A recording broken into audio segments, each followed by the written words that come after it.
Meh. Look, did this episode have a lot of Rebels nerd moments like the Purgle and Jason Syndulla? Hell yeah, it did. I nerded out more than once, but I think that this nagging problem of Sabine being a Jedi isn't going away. At least it's not for me. I don't need Sabine to be a Jedi. Everybody got that? Let me ask you guys, is this explanation enough for you? Force resides in all living things, even you. Because of this scene? The Force is what gives the Jedi his power. It's an energy field created by all living things. It surrounds us and penetrates us. It binds the galaxy together. If you said yes, then I'm happy for you. But for me, it's not enough yet. Look, I've been on board with the idea that most anyone can control the Force in some menial way in the Star Wars universe because Yoda said this line all the way back in 1980. Master, moving stones around is one thing. This is totally different. No different. Only different in your mind. You must unlearn what you have learned. But I've always believed that there are limits to what the average person can do.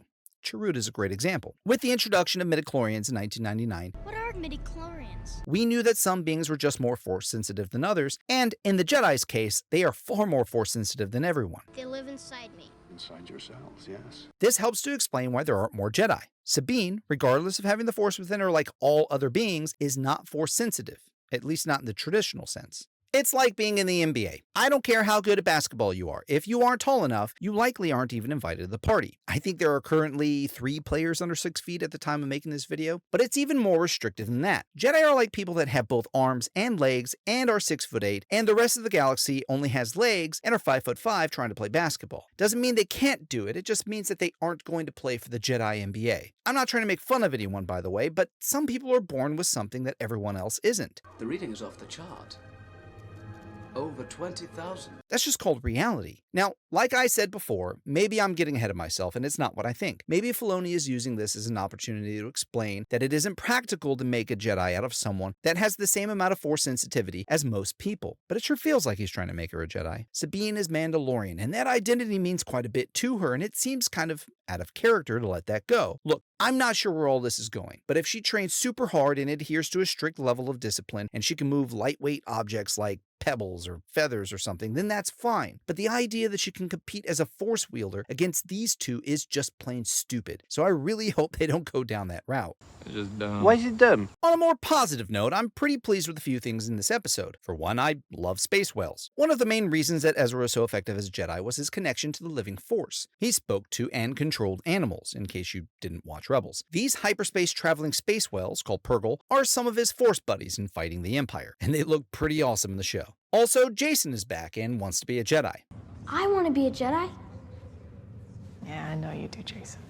Now, I know that I said that Ahsoka would have and should have trained Jason, but I've had the week to think about it, and I reminded myself of Jason's birthright. He should have the right to be trained by his father's apprentice, and Ezra has the right to train Kanan's son. I feel that Ahsoka would have known this, and it would have made more sense for her to take on another apprentice. Just not someone that isn't force sensitive. Okay, look, I'm gonna let it go for the rest of the video, I promise. I also like that the show keeps talking about Ezra. I'm not sure how everyone watching this video feels about Ezra. I'm not even sure how Rebels fans feel about him, but I love the character. I like that Filoni hasn't made him irrelevant for the sake of all these strong female characters. Hera even got personal with one of these senators that basically said that her hopes for finding Ezra alive are futile. Were you ever in the war, Senator?